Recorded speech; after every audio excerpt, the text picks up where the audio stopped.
ಈ ವಿಶ್ವಾವಸು ಸಂವತ್ಸರದ ಆಷಾಢ ಮಾಸದ ಶುಕ್ಲ ಪಕ್ಷದ ಏಕಾದಶಿ ನಾಡಿದ್ದು ಜುಲೈ 6ನೇ ತಾರೀಕು ಭಾನುವಾರದಂದು ಬರ್ತಾ ಇದೆ. ಈ ಏಕಾದಶಿಯನ್ನು ಪದ್ಮಾ ಏಕಾದಶಿ ಅಥವಾ ಶಯನಿ ಏಕಾದಶಿ ಅಥವಾ ಪ್ರಥಮ ಏಕಾದಶಿ ಈ ರೀತಿಯೆಲ್ಲ ಕರೀತಾರೆ. ಇಂತಹ ಪ್ರಥಮ ಏಕಾದಶಿ ಅಥವಾ ಪದ್ಮಾ ಏಕಾದಶಿ ಅಥವಾ ಶಯನಿ ಏಕಾದಶಿ ನಾಡಿದ್ದು ಜುಲೈ 6ನೇ ತಾರೀಕು ರವಿವಾರದಂದು ಅಂದರೆ ಭಾನುವಾರದಂದು ಬರ್ತಾ ಇದೆ. ಇದರ ಮಹತ್ವವನ್ನು ಪುರಾಣಗಳಲ್ಲಿ ಬಹಳಷ್ಟು ತಿಳಿಸಿಕೊಂಡು ಹೋಗ್ತಾರೆ. ಇದರ ನಿಜವಾದ ಹೆಸರು ಪದ್ಮಾ ಏಕಾದಶಿ ಅಂತ. ಇದನ್ನು ಶಯನಿ ಏಕಾದಶಿ ಅಂತ ಯಾಕೋಸ್ಕರ ಕರೀತಾರೆ ಅಂತ ಹೇಳಿದರೆ, ಈ ಏಕಾದಶಿಯಂದು ದೇವರು ಮಲಗುತ್ತಾನೆ ಅಂತ. ಅದಕ್ಕಾಗಿ ಇದಕ್ಕೆ ಶಯನಿ ಏಕಾದಶಿ ಅಂತ. ದೇವರು ಮಲಗುವುದು ಅಂತ ಹೇಳಿದ್ರೇನು, ಇದನ್ನು ಪದ್ಮಪುರಾಣ ತಿಳಿಸ್ಕೊಂಡು ಹೋಗ್ತದೆ. ಹಿಂದೆ ಬಲಿಚಕ್ರವರ್ತಿ ದೇವತೆಗಳ ಅಧಿಕಾರವನ್ನು ತಾನು ಕಸಿದುಕೊಂಡು ತಾನು ರಾಜ್ಯಭಾರ ಮಾಡ್ತಾ ಇದ್ದ. ಅಂಥ ಸಂದರ್ಭದಲ್ಲಿ ದೇವತೆಗಳೆಲ್ಲ ವಾಮನ ಈ ಭಗವಂತನ ಬಳಿ, ನಾರಾಯಣನ ಬಳಿ ಪ್ರಾರ್ಥನೆ ಮಾಡಿದಾಗ ಅಂತಹ ಆ ಭಗವಂತನು ವಾಮನನಾಗಿ ಅವತರಿಸಿ ಬಂದು ಆ ಬಲಿಯನ್ನು ತಾನು ಸುತಳಕ್ಕೆ ತಳ್ಳಿದ. ದೇವತೆಗಳಿಗೆ ಮತ್ತೆ ಅವರ ಅಧಿಕಾರವನ್ನು, ಸಾಮ್ರಾಜ್ಯವನ್ನು ಕೊಡಿಸಿದ. ಮತ್ತು ಆ ಬಲಿಯ ಮನೆಯ ಬಾಗಿಲನ್ನು ತಾನು ಕಾಯ್ತಾ ಒಂದು ರೂಪದಿಂದ ನಿಂತ. ಮತ್ತೊಂದು ರೂಪದಿಂದ ಸ್ವರ್ಗದಲ್ಲಿ ಇಂದ್ರನೊಟ್ಟಿಗೆ ತಾನು ನೆಲೆಸಿದ ಉಪೇಂದ್ರನಾಗಿ. ಇದೇ ವಾಮನ ರೂಪಿಯ ಮತ್ತೊಂದು ರೂಪ ಕ್ಷೀರಸಾಗರದಲ್ಲಿದೆ ಅಂತ ಪದ್ಮಪುರಾಣದಲ್ಲಿ ಹೇಳ್ತದೆ. ಕ್ಷೀರಸಾಗರದಲ್ಲಿ ಶೇಷನ ಮೇಲೆ ಮಲಗಿದೆ. ಅಂತಹ ಆ ವಾಮನ ರೂಪಿಯಾದ ಅಂದರೆ ಕ್ಷೀರಸಾಗರ ಶಾಹಿಯಾದಂತಹ ಭಗವಂತ ಆಷಾಢ ಶುಕ್ಲ ಏಕಾದಶಿಯಂದು ತಾನು ಯೋಗ ನಿದ್ರೆಗೆ ತೊಡಗುತ್ತಾನೆ. ಅದಕ್ಕಾಗಿ ಶಯನಿ ಅಂತ ಹೇಳಿದ್ರೆ ಶಯನಕ್ಕೆ ಸಂಬಂಧಪಟ್ಟ, ನಿದ್ರೆಗೆ ಸಂಬಂಧಪಟ್ಟ ಏಕಾದಶಿ. ಯಾರಿಗೆ? ಭಗವಂತನ ನಿದ್ರೆಗೆ ಸಂಬಂಧಪಟ್ಟ ಏಕಾದಶಿ. ಅದಕ್ಕಾಗಿ ಇದನ್ನು ಶಯನಿ ಏಕಾದಶಿಯಿಂದನೂ ಕರೀತಾರೆ. ಇಲ್ಲಿ ಒಂದು ತಿಳ್ಕೊಳ್ಬೇಕಾದದ್ದೇನು ಅಂತ ಹೇಳಿದ್ರೆ, ಭಗವಂತನ ನಿದ್ರೆ ಅಂದರೆ ನಮ್ಮ ಹಾಗಲ್ಲ. ಅದಕ್ಕೆ ಆ ಭಗವಂತನ ನಿದ್ರೆಯನ್ನು ಯೋಗ ನಿದ್ರೆ ಅಂತ ಕರಿತೇವೆ. ನಮ್ಮ ನಿದ್ರೆಯನ್ನು ಗಾಢ ನಿದ್ರೆ ಅಂತ ಕರಿತೇವೆ. ಯಾಕೆಂತ ಹೇಳಿದರೆ ನಾವು ಮೈ ಮರೆತು ಬಿಡ್ತೇವೆ. ಎಲ್ಲಿದ್ದೇನೋ ಗೊತ್ತಿಲ್ಲ, ನಾನು ಏನು ಮಾಡ್ತಾ ಇದ್ದೇನೋ ಗೊತ್ತಿಲ್ಲ. ಈ ರೀತಿ ನಾವು ಮೈ ಮರೆತು ನಿದ್ರೆ ಮಾಡ್ತೇವೆ, ಎಚ್ಚರ ತಪ್ಪಿ ನಿದ್ರೆ ಮಾಡ್ತೇವೆ. ದೇವರು ಹಾಗಲ್ಲ. ದೇವರು ಕಣ್ಣು ಮುಚ್ಚುವುದಷ್ಟೇ, ಅವನಿಗೆ ಎಚ್ಚರ ತಪ್ಪುವುದಿಲ್ಲ. ಕಣ್ಣು ಮುಚ್ಚಿ ಎಚ್ಚರವಾಗೇ ಇರ್ತಾನೆ ದೇವರು. ಮತ್ತೇನು ಅಂತ ಹೇಳಿದರೆ, ತಾನು ಕಣ್ಣು ಮುಚ್ಚಿಯೂ ಎಲ್ಲವನ್ನು ನೋಡ್ತಾನೇ ಇರ್ತಾನೆ ದೇವರು. ಕಣ್ಣು ಮುಚ್ಚಿದ ಅಂತ ಹೇಳಿದರೆ ದೇವರಿಗೆ ಯಾವುದು ಕಾಣುವುದಿಲ್ಲ ಅಂತಲ್ಲ, ಎಲ್ಲವನ್ನು ನೋಡ್ತಾನೇ ಇರ್ತಾನೆ. ಮತ್ತು ಯಾಕೋಸ್ಕರ ಇದಕ್ಕೆ ದೇವರು ಕಣ್ಣು ಮುಚ್ಚಿದ, ನಿದ್ರೆ ಮಾಡಿದ ಅಂತ ಹೇಳುವುದು ಅಂತ ಹೇಳಿದರೆ ಇಷ್ಟೇ. ದಕ್ಷಿಣಾಯನ ಅಂತ ಹೇಳಿದರೆ ಅದು ದೇವತೆಗಳ ರಾತ್ರಿ. ಆ ದೇವತೆಗಳಿಗೆ ರಾತ್ರಿ ಆಗಬೇಕು ಅಂತ ಹೇಳಿದರೆ ದೇವರು ಕಣ್ಣು ಮುಚ್ಚಬೇಕು, ಆಗ ದೇವತೆಗಳಿಗೆ ರಾತ್ರಿ. ಈ ರೀತಿ ದೇವತೆಗಳ ರಾತ್ರಿಗಾಗಿ ಭಗವಂತ ಕಣ್ಣು ಮುಚ್ಚುತ್ತಾನೆ. ಮತ್ತು ಕಣ್ಣನ್ನು ತೆರೆಯುವಂಥದ್ದು ಕಾರ್ತಿಕ ಶುಕ್ಲ ದ್ವಾದಶಿ ಎಂದು, ಅದೇ ಉತ್ಥಾನ ದ್ವಾದಶಿ ಅಂತ. ಈ 4 ತಿಂಗಳುಗಳ ಕಾಲ ಆ ದೇವರು ಕಣ್ಣು ಮುಚ್ಚಿದರಿಂದ ಕಣ್ಣು ತೆರೆಯುವವರೆಗೆ ಇದನ್ನೇ ಚಾತುರ್ಮಾಸ್ಯ ಅಂತ ಕರೀತಾರೆ. 4 ಮಾಸಗಳು, ಚಾತುರ್ಮಾಸ 4 ಮಾಸಗಳು. ಆ 4 ಮಾಸಗಳ ಪ್ರಾರಂಭ ಈ ಏಕಾದಶಿ ಅಂತ ಆಗ್ತಾ ಇರುವುದರಿಂದಾಗಿ, ಅಂದರೆ ಈ ಏಕಾದಶಿಯಿಂದ ಆ ಚಾತುರ್ಮಾಸ ಅಂದರೆ ಚತುರ್ಮಾಸಗಳು ಪ್ರಾರಂಭ ಆಗುವುದರಿಂದಾಗಿ ಇದನ್ನು ಪ್ರಥಮ ಏಕಾದಶಿ ಅಂತ ಕರೀತಾರೆ. ಅಂದರೆ ಇದು ಚಾತುರ್ಮಾಸ್ಯದ ಪ್ರಥಮ ಏಕಾದಶಿ, ಮೊದಲ ಏಕಾದಶಿ ಇದು. ಯಾಕಂತ ಹೇಳಿದರೆ ಮುಂದೆ ಈ ಏಕಾದಶಿಯನ್ನು ಇಟ್ಟುಕೊಂಡೇ ದೇವರು ಈ ಏಕಾದಶಿಯಲ್ಲಿ ಮಲಗಿದ, ಮತ್ತೊಂದು ಏಕಾದಶಿಯಲ್ಲಿ ತಾನು ಪಕ್ಕಕ್ಕೆ ತಿರುಗಿದ, ಅದೇ ಪಾರ್ಶ್ವವರ್ತಿನಿ ಅಂತ. ಮತ್ತೊಂದು ಏಕಾದಶಿಯ ಮುಗಿದ ಮೇಲೆ ತಾನು ಎದ್ದ. ಈ ರೀತಿ ಈ ಏಕಾದಶಿಯ ಲೆಕ್ಕಾಚಾರವನ್ನು ಇಟ್ಟುಕೊಂಡೇ ಈ ಚಾತುರ್ಮಾಸ್ಯ ವ್ರತದ ನಾವು ಲೆಕ್ಕಾಚಾರವನ್ನು ಮಾಡುವಂಥದ್ದು. ಅದರಿಂದಾಗಿ ಇದು ಪ್ರಥಮ ಏಕಾದಶಿ ಅಂತ ಕರೆಯಲ್ಪಡುತ್ತದೆ. ಈ ಏಕಾದಶಿಯ ಮಹತ್ವವನ್ನು ಮತ್ತು ಭವಿಷ್ಯೋತ್ತರ ಪುರಾಣ ತಿಳಿಸ್ಕೊಂಡು ಹೋಗ್ತದೆ. ಹಿಂದೆ ಮಾಂಧಾತ ಅಂತ ಒಬ್ಬ ಅತ್ಯಂತ ಪ್ರಸಿದ್ಧನಾದ ರಾಜ, ಬೆಳಗಾತ ಎದ್ದು ನಾವು ಸ್ಮರಣೆ ಮಾಡಬೇಕಾದಂತಹ ರಾಜ. ಆ ರಾಜನ ಸಾಮ್ರಾಜ್ಯದಲ್ಲಿ ಇದ್ದಕ್ಕಿದ್ದಾಗೆ ಅತ್ಯಂತ ಬರಗಾಲ ಬಂತಂತೆ, ಬರಗಾಲ ಬಂತಂತೆ. ಅದು ಕಲಿಯುಗ ಅಲ್ಲ, ಕೃತಯುಗ. ಅಂತ ಹೇಳಿದರೆ ಧರ್ಮ ಸಂಪೂರ್ಣವಾಗಿ 4 ಕಾಲಿನಿಂದ ನಿಂತಿದ್ದಂತಹ ಕಾಲ ಅದು. ಅಂಥ ಸಂದರ್ಭದಲ್ಲೂ ಕೂಡ ಬರಗಾಲ ಬಂತು. ಮಾಂಧಾತ ಏನು ಮಾಡಬೇಕು ಗೊತ್ತಾಗಲಿಲ್ಲ. ಯಾಕಂದರೆ ಜನಗಳಲ್ಲಿ ಹಾಹಾಕಾರ ಪ್ರಾರಂಭ ಆಯ್ತಂತೆ. ತಿನ್ನಲಿಕ್ಕೆ ಇಲ್ಲ, ಆಹಾರ ಇಲ್ಲ, ತಮಗೆ ಆಹಾರ ಇಲ್ಲ, ಇನ್ನು ಯಜ್ಞ ಯಾಗಾದಿಗಳನ್ನು ಮಾಡಿ ದೇವತೆಗಳಿಗೆ ಕೊಡುವುದಾದರೆ ಏನು, ಪಿತೃಗಳಿಗೆ ಕೊಡುವುದಾದರೆ ಏನು? ಅದಕ್ಕೋಸ್ಕರ ಎಲ್ಲಿಯೂ ಪಿತೃಕಾರ್ಯ ಇಲ್ಲ, ದೇವಕಾರ್ಯ ಇಲ್ಲ, ಏನೂ ಇಲ್ಲ. ಆ ರೀತಿ ಆಗೋಯಿತು. ಮಾಂಧಾತ ತುಂಬ ಚಿಂತಾಕ್ರಾಂತನಾದ. ಅವನು ಎಲ್ಲ ಪ್ರಜೆಗಳನ್ನು ತಾನು ಕರೀತಾನೆ. ಯಾಕೆ ಈ ರೀತಿ ಆಗ್ತಾ ಇದೆ, ಏನು ಕಾರಣ ಅಂತ ಹೇಳಿದಾಗ ಆ ಎಲ್ಲ ಪ್ರಜೆಗಳು ತಾವು ಒಟ್ಟು ಸೇರಿ ಹೇಳ್ತಾರೆ, ರಾಜನ್ ಕಾರಣ ಗೊತ್ತಾಗ್ತಾ ಇಲ್ಲ. ಆದರೆ ಒಂದಂತೂ ಸತ್ಯ, ನೀರಿಗೂ ನಾರಾಯಣನಿಗೂ ಸಂಬಂಧ ಇದೆ. ನಾರಾಯಣ ಅಂತ ಕರೆಯುವುದೇ, ನಾರ ಅಂದರೆ ನೀರು, ಅಯನ ಅಂತ ಹೇಳಿದರೆ ನಾರ ಅಯನ ನಾರಾಯಣ. ಅಯನ ಅಂದರೆ ಆಶ್ರಯ. ನೀರನ್ನೇ ತಾನು ಆಶ್ರಯವಾಗಿರುವವನು ನಾರಾಯಣ, ಅಂದರೆ ನೀರಿನಲ್ಲಿ ಮಲಗಿದವನು ನಾರಾಯಣ. ಅದಕ್ಕಾಗಿ ನಮಗಿವಾಗ ನೀರು ಬೇಕಾಗಿದೆ, ಮಳೆ ಬೇಕಾಗಿದೆ. ಅದಕ್ಕೆ ನಾರಾಯಣನ ಆರಾಧನೆಯನ್ನು ಮಾಡಿದ್ರಾಗತ್ತೆ ಅಂತ ಎಲ್ಲ ಪ್ರಜೆಗಳು ಅಭಿಪ್ರಾಯಪಟ್ಟರು. ಮಾಂಧಾತ ಅದಕ್ಕೆ ಒಪ್ಪಿದ. ಆದರೆ ಆ ನಾರಾಯಣನ ಆರಾಧನೆ ಮಾಡುವುದಾದರೂ ಹೇಗೆ, ಆ ನಾರಾಯಣನ ಮೆಚ್ಚಿಸುವುದಾದರೂ ಹೇಗೆ, ಖುಷಿಗೊಳಿಸುವುದಾದರೂ ಹೇಗೆ, ಅದು ಗೊತ್ತಾಗದವನಾಗಿ ತಾನು ಹೀಗೆ ಕಾಡಿನಲ್ಲಿ ಸಂಚಾರ ಮಾಡ್ತಾ ಇದ್ದಾನಂತೆ. ಯಾರಾದರೂ ನನಗೇನಾದರೂ ಉಪದೇಶ ಕೊಟ್ಟಾರ ಅಂತ. ಆದರೆ ಭಗವದಿಚ್ಛೆಯಂತೆ ಅಂಗಿರಸ ಋಷಿಗಳನ್ನು ತಾನು ನೋಡಿದಂತೆ. ಬ್ರಹ್ಮನ ಮಕ್ಕಳಾದಂಥ ಅಂಗಿರಸ ಋಷಿಗಳು, ಅವರನ್ನು ನೋಡಿದ. ಅವರಿಗೆ ನಮಸ್ಕಾರವನ್ನು ಮಾಡಿದ. ಅವರು ಯಾಕಪ್ಪ ಬಂದಿದೆಯಾ, ಏನು ಕತೆ ಅಂತ ಕೇಳಿದಾಗ ತನ್ನ ರಾಜ್ಯದಲ್ಲಿರುವಂತಹ ಸಂಕಷ್ಟವನ್ನು ಅವ್ರ ಹತ್ರ ತೋಡಿಕೊಂಡ. ಸ್ವಾಮಿ, ಈ ರೀತಿ ತುಂಬ ಕಷ್ಟ ಆಗಿದೆ, ಇದನ್ನು ತಾವು ಪರಿಹರಿಸಬೇಕು ಅಂತ.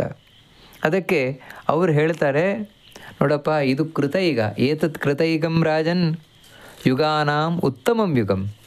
ಅತ್ರ ಬ್ರಹ್ಮೋತ್ತರಾಲೋಕ ಧರ್ಮಶ್ಚಾತ್ರ ಚತುಷ್ಪದ. ನೋಡಪ್ಪ, ಈ ಕೃತಯುಗದಲ್ಲಿ ಧರ್ಮ 100ಕ್ಕೆ 100% ಇರ್ತದೆ. ಇಲ್ಲಿ ಬ್ರಾಹ್ಮಣ, ಕ್ಷತ್ರಿಯ, ವೈಶ್ಯ, ಶೂದ್ರ ಪ್ರತಿಯೊಬ್ಬರೂ ಕೂಡ ತಮ್ಮ ತಮ್ಮ ಏನು ಕರ್ತವ್ಯಗಳಿದೆ ಆ ಕರ್ತವ್ಯಗಳಲ್ಲಿ ನಿರತರಾಗಿರ್ತಾರೆ. ಪ್ರತಿಯೊಬ್ಬರೂ ಕೂಡ ಬ್ರಾಹ್ಮಣನ ಕರ್ತವ್ಯದಲ್ಲಿ, ಕ್ಷತ್ರಿಯ ಕರ್ತವ್ಯದಲ್ಲಿ, ವೈಶ್ಯ ಕರ್ತವ್ಯದಲ್ಲಿ, ಶೂದ್ರ ಕರ್ತವ್ಯದಲ್ಲಿ ಎಲ್ಲರೂ ಕೂಡ ನಿರತರಾಗಿರಬೇಕು. ಆದರೆ ನಿನ್ನ ರಾಜ್ಯದಲ್ಲಿ ಒಂದು ತಪ್ಪು ನಡೆದಿದೆ ಅಂತ ಹೇಳ್ತಾ ಇದ್ದಾರೆ. ಏನಂತ ಹೇಳಿದ್ರೆ, ನಿಜವಾಗಲೂ ಕೂಡ ಈ ಯುಗಕ್ಕೆ ಸಂಬಂಧಪಟ್ಟ ಹಾಗೆ ಬ್ರಾಹ್ಮಣರು ವಿಶೇಷವಾಗಿ ತಪಸ್ಸನ್ನು ಆಚರಿಸಬೇಕಾದದ್ದು. ಯಾಕೆ ಅಂತ ಹೇಳಿದರೆ, ಬ್ರಾಹ್ಮಣರಿಗೆ ಯಾಕೆ ಹೇಳೋದಂದರೆ, ತಪಸ್ಸಿಗೆ ಬೇಕಾದದ್ದು ಮನಸ್ಸಿನ ಶುದ್ಧಿ, ಮನಸ್ಸಿನ ಏಕಾಗ್ರತೆ. ಅಂತಹ ಮನಸ್ಸಿನ ಶುದ್ಧಿ ಏಕಾಗ್ರತೆಯನ್ನು ತಾವು ಕಂಡುಕೊಳ್ಳಿಕ್ಕೋಸ್ಕರವೇ ತಮ್ಮ ಜೀವನವನ್ನು ಮುಡುಪಾಗಿಟ್ಟಿರುವುದು ಬ್ರಾಹ್ಮಣ ಜಾತಿ. ಅದಕ್ಕೆ ಅವರು ತಪಸ್ಸು ಮಾಡಿ ಲೋಕಕ್ಷೇಮವನ್ನು ಇಚ್ಛಿಸಬೇಕು. ಅವರು ಲೋಕಕ್ಕೆ ಒಳ್ಳೆಯದನ್ನು ಬಯಸಬೇಕು. ಅಂದರೆ ತಪಸ್ಸು ಅನ್ನುವುದು ಕೇವಲ ಅವರ ಸ್ವಾರ್ಥಕ್ಕಾಗಿ ಅಲ್ಲ, ಲೋಕದ ಹಿತಕ್ಕಾಗಿ.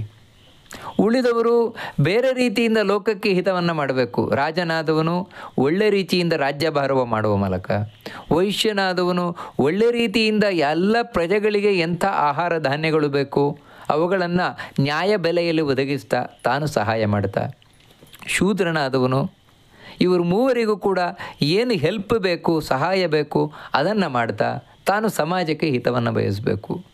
ಇದು ಕೃತಯುಗದಲ್ಲಿರುವಂತಹ ಧರ್ಮ. ಆದರೆ ನಿನ್ನ ರಾಜ್ಯದಲ್ಲಿ ಒಬ್ಬ ಶೂದ್ರನಾದವನು ತನ್ನ ಕರ್ತವ್ಯವನ್ನು ಪಾಲನೆ ಮಾಡದೆ ಬ್ರಾಹ್ಮಣರಂತೆ ತಪಸ್ಸು ಮಾಡಲಿಕ್ಕೆ ಹೊರಟಿದ್ದಾನೆ. ನೋಡಿ, ಈ ಒಂದು ಕಾರಣದಿಂದಾಗಿ ಮಳೆ ಬೆಳೆ ಆಗ್ತಾ ಇಲ್ಲ, ಬರಗಾಲ ಬಂದಿದೆ ಅಂತ ಹೇಳ್ತಾ ಇದ್ದಾನೆ. ನಮಗಿಲ್ಲಿ ಆಶ್ಚರ್ಯ ಏನಾಗ್ತದೆ ಅಂತ ಹೇಳಿದ್ರೆ, ಒಂದೊಮ್ಮೆ ಆ ರೀತಿ ಆಗಿದ್ದ ಪಕ್ಷದಲ್ಲಿ ಇವತ್ತು ನಾವು ನೋಡ್ತೇವೆ ಜಾತಿಯ ಒಂದು ಲೆಕ್ಕಾಚಾರವೇ ಇಲ್ಲ, ಯಾರು ಎಲ್ಲವನ್ನ ಮಾಡ್ತಾರೆ. ಹಾಗಿರಬೇಕಾದ್ರೆ ಮಳೆ ಬೆಳೆ ಆಗಲೇಬಾರ್ದಾಗಿತ್ತಲ್ವ. ಆದರೆ ಇವತ್ತು ಎಲ್ಲ ಕಡೆಯೂ ಮಳೆ ಬೆಳೆ ನಾವು ನೋಡ್ತಾ ಇದ್ದೇವಲ್ವ. ಇದು ಸುಮ್ಮನೆ ಹೇಳ್ತಾ ಇರುವುದಾ ಅಂತ. ಅದಕ್ಕೆ ಅಂಗಿರಸರು ಹೇಳ್ತಾ ಇರೋದು, ನೋಡಪ್ಪ, ಇದು ಕೃತಯುಗ ಅಂತ. ಕೃತಯುಗದಲ್ಲಿ ಧರ್ಮ ಸಂಪೂರ್ಣವಾಗಿ ತಾನು ಎದ್ದು ನಿಂತಿರ್ತದೆ, ಬಲಿಷ್ಠವಾಗಿರ್ತದೆ. ಆ ಕಾರಣದಿಂದಲೇ ಒಂದು ಚೂರು ಹೆಚ್ಚು ಕಮ್ಮಿ ಆದರೂ ಕೂಡ ಧರ್ಮದ ವಿಷಯದಲ್ಲಿ ಅಧರ್ಮ 1% ಪ್ರವೇಶ ಆದರೂ ಕೂಡ ಅದರ ಫಲಿತಾಂಶ ಕೂಡಲೇ ಗೊತ್ತಾಗ್ತಾ ಇದ್ದಂಥ ಯುಗ. ಅಂದರೆ ಕೆಟ್ಟದ್ದರ ಫಲಿತಾಂಶ ಕೂಡಲೇ ಗೊತ್ತಾಗ್ತಾ ಇದ್ದ ಯುಗ ಯಾವುದು ಅಂತ ಹೇಳಿದರೆ ಕೃತಯುಗ. ಕಲಿಯುಗ ಇದಕ್ಕೆ ವಿರುದ್ಧವಾಗಿರುವುದು. ಯಾವ ಯುಗದಲ್ಲಿ ಕೆಟ್ಟದ್ದರ ಪ್ರಭಾವ ಕೂಡಲೇ ಗೊತ್ತಾಗೋದಿಲ್ವೋ ಅಂಥ ಯುಗ. ಅದಕ್ಕಾಗಿ ನಾವು ಆ ಕೃತಯುಗದ ಕಥೆಯನ್ನು ಕಲಿಯುಗದಲ್ಲಿ ಅಳವಡಿಸಿಕೊಳ್ಬಾರದು. ಆದರೆ ಏನು ಅಂದರೆ ಇದರಲ್ಲಿರುವ ಸಾರಾಂಶ ಮಾತ್ರ ನಾವು ತಿಳ್ಕೊಳ್ಬೇಕಾದದ್ದು. ಆ ಮಾಂಧಾತನಿಗೆ ಈ ರೀತಿ ಹೇಳ್ತಾರೆ, ನೋಡಪ್ಪ, ನೀನು ಮಾಡಬೇಕಾದದ್ದೇನು ಅಂದರೆ ಯಾರು ಧರ್ಮವನ್ನು ಮೀರಿ ನಡೀತಾ ಇದ್ದಾನೆ ಅವನನ್ನು ಶಿಕ್ಷಿಸಬೇಕಾದದ್ದು ನಿನ್ನ ಕರ್ತವ್ಯ ಅಂತ.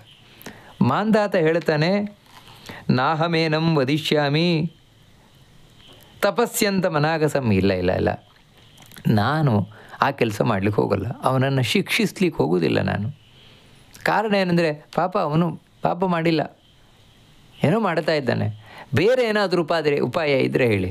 ಅಂದರೆ ಈ ರೀತಿ ಒಬ್ಬನಿಗೆ ಶಿಕ್ಷೆಯನ್ನು ಕೊಡದೆ ಬೇರೆ ರೀತಿಯಿಂದ ಇವಾಗ ಪ್ರಜೆಗಳಿಗೆ ಮಳೆ ಬೆಳೆ ಆಗುವಂಥ ಸಾಧ್ಯ ಇದೆಯಾ ಅಂತ ಹೇಳಿದ್ದಕ್ಕೆ ಋಷಿಗಳು ಹೇಳ್ತಾರೆ, ನೋಡಪ್ಪ, ಈ ಆಷಾಢ ಮಾಸದ ಶುಕ್ಲ ಪಕ್ಷದ ಏಕಾದಶಿ ಸದ್ಯದಲ್ಲೇ ಆಗಮಿಸ್ತಾ ಇದೆ, ಅದೇ ಪದ್ಮಾ ಏಕಾದಶಿ. ಆ ಏಕಾದಶಿಯಂದು ನೀನು ಎಲ್ಲ ಪ್ರಜೆಗಳೊಟ್ಟಿಗೆ ಸೇರಿಕೊಂಡು ಉಪವಾಸ ವ್ರತವನ್ನು ಮಾಡಿದೆ ಅಂತ ಹೇಳಿದರೆ, ಏಕಾದಶಿ ವ್ರತವನ್ನು ಮಾಡಿದೆ ಅಂತ ಹೇಳಿದರೆ ನಿನಗೆ ಮತ್ತೆ ಎಲ್ಲ ಸಮೃದ್ಧಿ ದೊರೀತದೆ, ನಿನ್ನ ಪ್ರಜೆಗಳಿಗೆ ಮತ್ತೆ ಮಳೆ ಬೆಳೆ ಮುಂತಾದವುಗಳೆಲ್ಲ ಆಗ್ತದೆ ಅಂತ. ಮಾಂಧಾತ ಹಾಗೆಯೇ ಎಲ್ಲ ಪ್ರಜೆಗಳೊಂದಿಗೆ ಸೇರಿಕೊಂಡು ತಾನು ಆ ಏಕಾದಶಿಯನ್ನು ಆಚರಣೆ ಮಾಡಿದ್ದಾನೆ. ಅಂದರೆ ನಾವು ತಿಳ್ಕೊಳ್ಬೇಕಾದದ್ದೇನು ಅಂತ ಹೇಳಿದರೆ, ಹಾಗಿದ್ರೆ ಅಲ್ಲಿವರೆಗೆ ಮಾಂಧಾತನಿಗೆ ಏಕಾದಶಿ ಉಪವಾಸ ಮಾಡಬೇಕು ಅಂತ ಗೊತ್ತಿರಲಿಲ್ಲ. ಅಂಗೀರಸ ಋಷಿಗಳಿಗೆ ಹೇಳಿದ್ರಿಂದಾಗಿ ಗೊತ್ತಾಯಿತು. ಅದರಿಂದಾಗಿ ಇದೊಂದು ಏಕಾದಶಿ ಉಪವಾಸ ಮಾಡಿದ ಅಷ್ಟೇ, ಉಳಿದದ್ದು ಯಾವುದು ಮಾಡಿಲ್ಲ. ಈ ರೀತಿ ಸಾಮಾನ್ಯವಾಗಿ ನಮಗೆ ಅರ್ಥ ಬರಲಿಕ್ಕೆ ಸಾಧ್ಯತೆ ಉಂಟು. ಅದಕ್ಕಾಗಿಯೇ ಮೊದಲೇ ಈ ಕಥೆಯನ್ನು ಹೇಳ್ತಾ ಇರುವಂತಹ ಬ್ರಹ್ಮದೇವರು ಹೇಳ್ತಾರೆ, ಬರೀ ಒಂದು ಏಕಾದಶಿಯಿಂದಾಗಿ ನಮಗೆ ಎಲ್ಲ ಫಲ ಸಿಗುತ್ತದೆ ಅಂತಲ್ಲ, ಕರ್ತವ್ಯಂತು ಪ್ರಯತ್ನೇನ ಸರ್ವಪಾಪಾಪನುತ್ತಯೇ ತಸ್ಮಾತ್ತೇಹಂ ಪ್ರವಕ್ಷ್ಯಾಮಿ ಶುಕ್ಲೇ ಏಕಾದಶಿ ವ್ರತಂ ನಾತಃ ಪರತರಂ ಲೋಕೆ ಪವಿತ್ರಂ ಹರಿವಾಸರಾತ್. ಏಕಾದಶಿಗಿಂತ ಪವಿತ್ರವಾದ ವ್ರತ, ನಮ್ಮ ಪಾಪವನ್ನು ಪರಿಹರಿಸುವ ವ್ರತ ಮತ್ತೊಂದಿಲ್ಲ. ಅದಕ್ಕಾಗಿ ಪ್ರತಿಯೊಬ್ಬರೂ ಕೂಡ ಪ್ರತಿಯೊಂದು ಏಕಾದಶಿಯನ್ನು ತಪ್ಪದೆ ಮಾಡಲೇಬೇಕು ಅಂತ ಹೇಳಿಯೇ ಈ ಕಥೆಯನ್ನು ಪ್ರಾರಂಭ ಮಾಡೋದು. ಹಾಗಿದ್ರೆ ಮಾಂಧಾತ ಈ ಏಕಾದಶಿಯನ್ನು ವಿಶೇಷವಾಗಿ ಮಾಡಿದ ಅಂತ ನಾವು ತಿಳ್ಕೊಳ್ಬೇಕಾದದ್ದು. ವಿಶೇಷವಾಗಿ ಮಾಡಿ ಆನಂತರ ಜಾಗರಣೆಯನ್ನು ಮಾಡಿ ವಿಶೇಷವಾಗಿ ಆ ಏಕಾದಶಿಯ ದಿನ ನಾವು ದೇವರಿಗೆ ಪೂಜೆ ಮಾಡಿ ಆ ವಾಮನ ರೂಪಿ ಭಗವಂತನನ್ನು ಮಲಗಿಸಬೇಕಂತೆ. ಅವತ್ತು ಏಕಾದಶಿಯ ದಿನ ಮಲಗಿಸಿ ಪ್ರಾರ್ಥನೆಯನ್ನು ಮಾಡಿಕೊಳ್ಬೇಕು, ಸ್ವಾಮಿ ನೀನು ಮಲಗಿದೆ ಅಂತ ಹೇಳಿದ್ರೆ ಜಗತ್ತೇ ಮಲಗಿಬಿಡ್ತದೆ. ಅಂದರೆ ಮಲಗುತ್ತದೆ ಅಂತ ಹೇಳಿದ್ರೆ ಏನು, ಇನ್ನೇನಲ್ಲ, ಜಗತ್ತಿನಲ್ಲಿ ಯಾವುದೇ ಮಂಗಳ ಕಾರ್ಯಗಳಾಗುವುದಿಲ್ಲ. ಅಥವಾ ಆ ಸಂದರ್ಭದಲ್ಲಿ ಮಂಗಳ ಕಾರ್ಯಗಳನ್ನು ಮಾಡಿದರೂ ಕೂಡ ಅದಕ್ಕೆ ದೇವರ ದೃಷ್ಟಿ ಸಿಗುವುದಿಲ್ಲ. ದಕ್ಷಿಣಾಯನ, ಅದೇ ದೇವರು ಮಲಗಿದಾಗ ನಾವು ಯಾವುದೇ ಶುಭ ಕಾರ್ಯಗಳನ್ನು ಮಾಡಿದರೂ ಕೂಡ ಅದಕ್ಕೆ ದೇವರ ಅನುಗ್ರಹ, ದೇವತೆಗಳ ಅನುಗ್ರಹ ದೊರಕುವುದಿಲ್ಲ. ಯಾವಾಗ ಭಗವಂತ ಮತ್ತೆ ಹೇಳ್ತಾನೆ, ಎದ್ದ ಮೇಲೆ ಉತ್ತರಾಯಣದಲ್ಲಿ ನಾವು ಮಾಡಿದರೆ ಆ ಭಗವಂತನ ದೇವತೆಗಳ ಅನುಗ್ರಹ ದೊರಕುತ್ತದೆ. ಅದಕ್ಕಾಗಿ ಈ ನಾವು ಏಕಾದಶಿ ವ್ರತವನ್ನು ಮಾಡುವಂಥದ್ದು. ಹೀಗೆ ಆ ಮಾಂಧಾತ ಮಾಡಿದಾನೆ ಆ ಏಕಾದಶಿ ವ್ರತವನ್ನು, ಈ ಪ್ರಥಮ ಏಕಾದಶಿ ವ್ರತವನ್ನು, ಅಂದರೆ ವಿಶೇಷವಾಗಿ.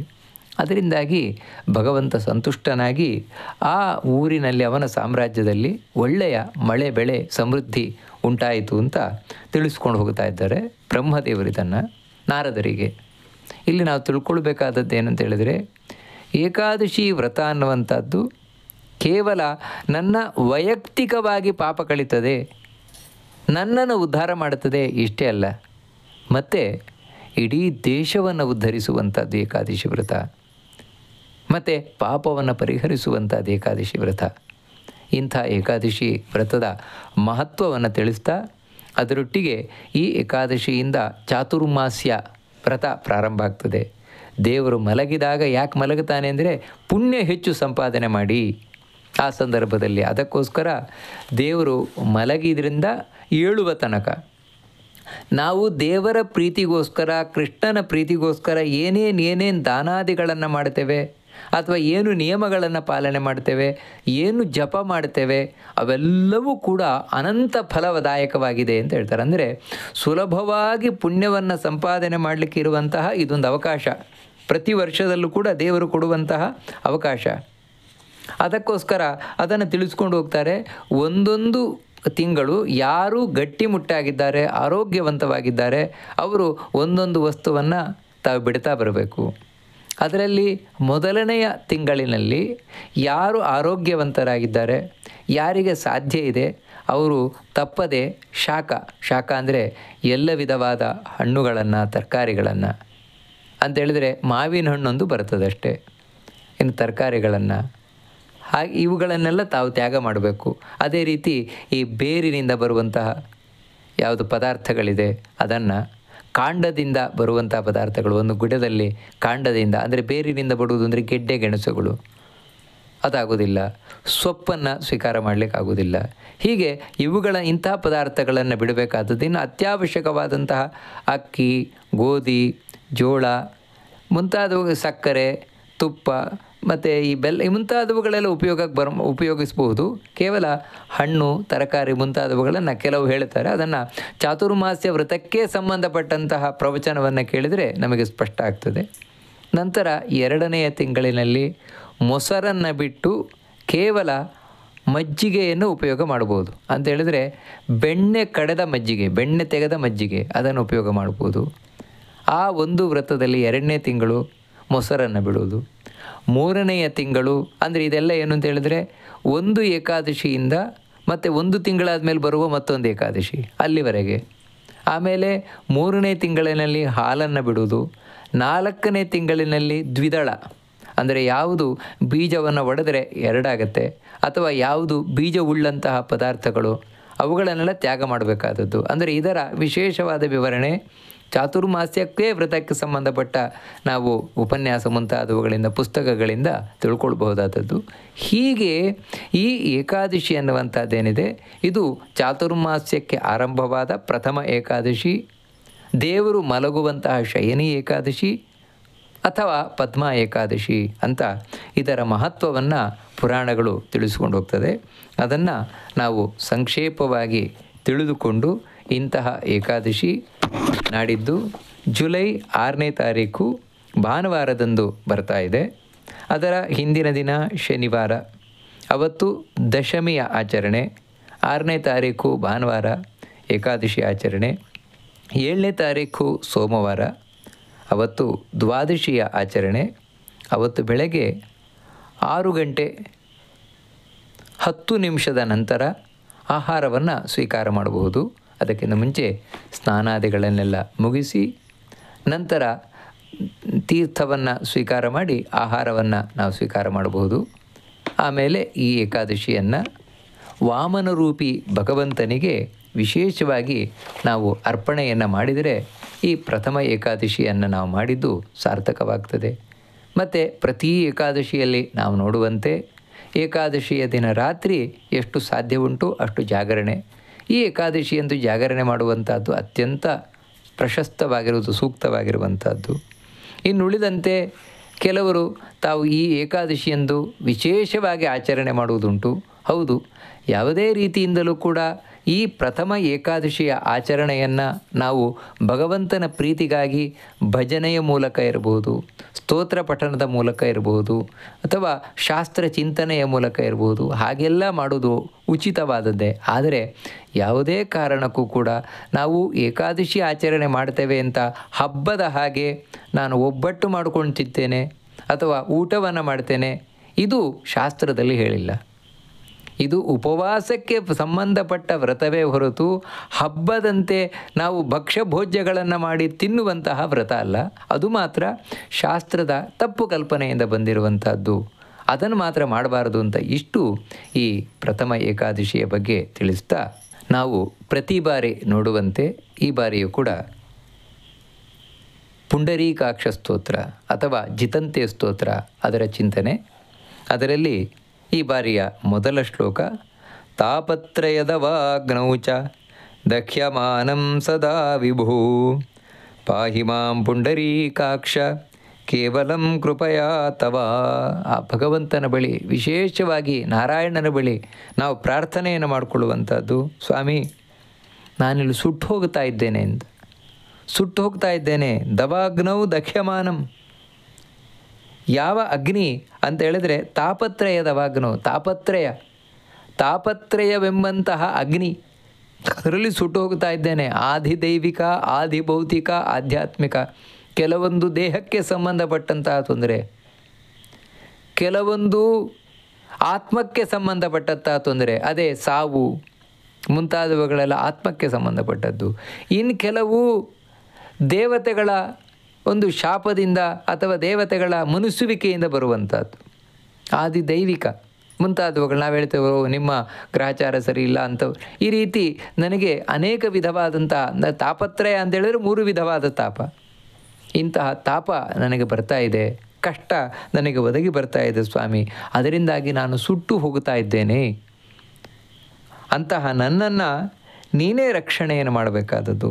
ಪಾಹಿ ಮಾಂ ಪುಂಡರೀಕಾಕ್ಷ. ಹೇ ಪುಂಡರೀಕಾಕ್ಷನೇ, ನೀನೇ ನನ್ನನ್ನು ಪಾಹಿ, ರಕ್ಷಣೆಯನ್ನು ಮಾಡಬೇಕಾದದ್ದು. ಅಗ್ನಿಯಿಂದ ನನ್ನನ್ನು ಕಾಪಾಡು, ತಾಪತ್ರಯ ಅಗ್ನಿಯಿಂದ ಕಾಪಾಡು ನನ್ನನ್ನು ಅಂತ ಹೇಳ್ತಾ ಇರುವಂಥದ್ದು. ಯಾಕೆ ಭಗವಂತನ ಬಳಿ ಪ್ರಾರ್ಥನೆ ಮಾಡ್ತಾ ಇರುವುದು ಅಂತ ಹೇಳಿದ್ರೆ, ನೀನು ಕೃಪಾಸಾಗರ ಅಂತ ಹೇಳಿದ್ರೆ, ಅಯ್ಯೋ ಪಾಪ ಅಂತ ಯಾರು ನಿನ್ನ ಬಳಿ ಪ್ರಾರ್ಥನೆಯನ್ನು ಮಾಡಿಕೊಳ್ತಾರೆ, ಆ ಪ್ರಾರ್ಥನೆಗೆ ಬೇಗ ಓಗೊಡುವವನು ನೀನು. ಅದಕ್ಕಾಗಿ ನೀನು ಕೃಪಾಮೂರ್ತಿ. ನಿನ್ನ ಬಳಿ ಇರುವ ಕೃಪೆ ಏನಿದೆ, ಆ ಕೃಪೆಯಿಂದಾಗಿ ನನ್ನನ್ನು ಉದ್ಧರಿಸು. ದೇವರು ಉದ್ಧರಿಸಬೇಕು ಅಂತ ಹೇಳಿದ್ರೆ ಕಷ್ಟ ಇಲ್ಲ. ಅವನು ಓಡಿ ಬಂದು ನಮಗೇನು ಮಾಡಬೇಕಾಗಿಲ್ಲ, ಮತ್ತು ಒಮ್ಮೆ ಕಣ್ಣರಳಿಸಿ ನೋಡಿದರೆ ಸಾಕು. ಅದಕ್ಕೆ ಅವನನ್ನು ಪುಂಡರೀಕಾಕ್ಷ ಅಂತ ಹೇಳೋದು. ನಿನ್ನ ಅರಳುಗಣ್ಣಿನ ನೋಟವನ್ನು ಒಮ್ಮೆ ನಮ್ಮ ಮೇಲೆ ಬೀರು ನೀನು. ಇವನನ್ನು ನಾನು ಉದ್ಧಾರ ಮಾಡಬೇಕು ಅಂತ ನೀನು ಆ ಕೃಪಾ ದೃಷ್ಟಿಯಿಂದ ನೋಡಿದೆ ಅಂತಾದರೆ ಕೂಡಲೇ ನಾನು ಉದ್ಧಾರ ಆಗ್ತೇನೆ ಸ್ವಾಮಿ. ಅದು ಬಿಟ್ಟು ಇನ್ನೇನೂ ಇಲ್ಲ. ನಾನು ಉದ್ಧಾರ ಆಗಬೇಕು, ಈ ಕಷ್ಟದಿಂದ ಪಾರಾಗಬೇಕು, ಈ ಸಾವು ನೋವುಗಳಿಂದ ಪಾರಾಗಬೇಕು, ಮತ್ತೆ ನಾನು ಸುಖವನ್ನು ಪಡಿಬೇಕು. ಅದು ಕೇವಲ ನಿನ್ನ ಕೃಪಾ ದೃಷ್ಟಿಯಿಂದ ಮಾತ್ರ ಸಾಧ್ಯ, ನಿನ್ನ ಅರಳುಗಣ್ಣಿನ ನೋಟದಿಂದ ಮಾತ್ರ ಸಾಧ್ಯ. ಅದನ್ನು ನನ್ನ ಮೇಲೆ ಬೀರು. ಅಯ್ಯೋ ಪಾಪ, ಇವನನ್ನು ಉದ್ಧಾರ ಮಾಡಬೇಕು ಅಂತ ನೀನು ಮನಸ್ಸು ಮಾಡು ಸ್ವಾಮಿ ಅಂತ ಆ ಭಗವಂತನ ಬಳಿ ಪ್ರಾರ್ಥನೆಯನ್ನು ಮಾಡಿಕೊಳ್ತಾ, ಜನ್ಮ ಪ್ರಭೃತಿ ದಾಸೋಸ್ಮಿ ಶಿಷ್ಯೋಸ್ಮಿ ತನಯೋಸ್ಮಿ ತೇ ತ್ವಂಚ ಸ್ವಾಮಿ ಗುರುರ್ಮಾತಾ ಪಿತಾ ಚ ಮಮ ಬಾಂಧವಃ. ನಾನು ಹುಟ್ಟಿದಾಗಿನಿಂದ ಜನ್ಮ ಪ್ರಭೃತಿ, ಹುಟ್ಟಿದಾಗಿನಿಂದ ನಿನ್ನ ದಾಸನಾಗಿದ್ದೇನೆ ಸ್ವಾಮಿ ಅಂತ ಹೇಳಿದ್ರೆ, ನಾನು ಮನಸ್ಸಿನಲ್ಲಿ ಹಾಗೇ ತಿಳ್ಕೊಂಡಿದ್ದೇನೆ, ನಾನು ನಿನ್ನ ದಾಸ, ನೀನು ನನ್ನ ಒಡೆಯ. ತ್ವಂಚ ಸ್ವಾಮಿ, ನೀನು ನನ್ನ ಸ್ವಾಮಿ ಅಂತ ಹೇಳಿದರೆ, ಸ್ವಾಮಿ ಅಂತ ಹೇಳಿದ್ರೆ ಎಲ್ಲವೂ ನಿನ್ನ ಒಡೆತನ, ನನ್ನದು ಅಂತ ಇಲ್ಲೇನೂ ಇಲ್ಲ. ಮತ್ತೇನು ಅಂತ ಹೇಳಿದ್ರೆ ಎಲ್ಲವೂ ನಿನ್ನದೇ, ನೀನು ಕೊಟ್ಟಿದ್ದೆ ನನ್ನ ಬಳಿ ಇರುವುದು. ಮತ್ತೇನು ಅಂತ ಹೇಳಿದರೆ ನಾನು ಕೇವಲ ನಿನ್ನ ಚಾಕರಿ ಮಾಡುವವನು, ನಿನ್ನ ದಾಸನಾಗಿರುವವನು. ದಾಸ ಅಂತ ಹೇಳಿದರೆ ಕೆಲಸದವನು, ಸೇವಕ, ಆ ರೀತಿ ಇರುವವನು ನಾನು. ಅಷ್ಟು ಮಾತ್ರ ಅಲ್ಲ, ಮತ್ತೇನು ಅಂದರೆ ಶಿಷ್ಯೋಸ್ಮಿ, ನಿನ್ನ ಶಿಷ್ಯನಾಗಿರುವವನು. ಶಿಷ್ಯನಾಗಿರುವವನು ಅಂತ ಹೇಳಿದರೆ ನೀನು ಹೇಳಿದಂತೆ ಕೇಳುವವನು ನಾನು. ದಾಸ ಅಂತ ಹೇಳಿದರೆ ನೀನು ಹೇಳಿದಂತೆ ಮಾಡುವವನು, ನೀನು ಹೇಳಿದಂತೆ ಮಾಡ್ತಾ ಇರುವ ದಾಸ ನಾನು, ನೀನು ಹೇಳಿದಂತೆ ಕೇಳ್ತಾ ಇರುವ ಶಿಷ್ಯ ನಾನು. ನನ್ನ ಗುರು ನೀನೇ.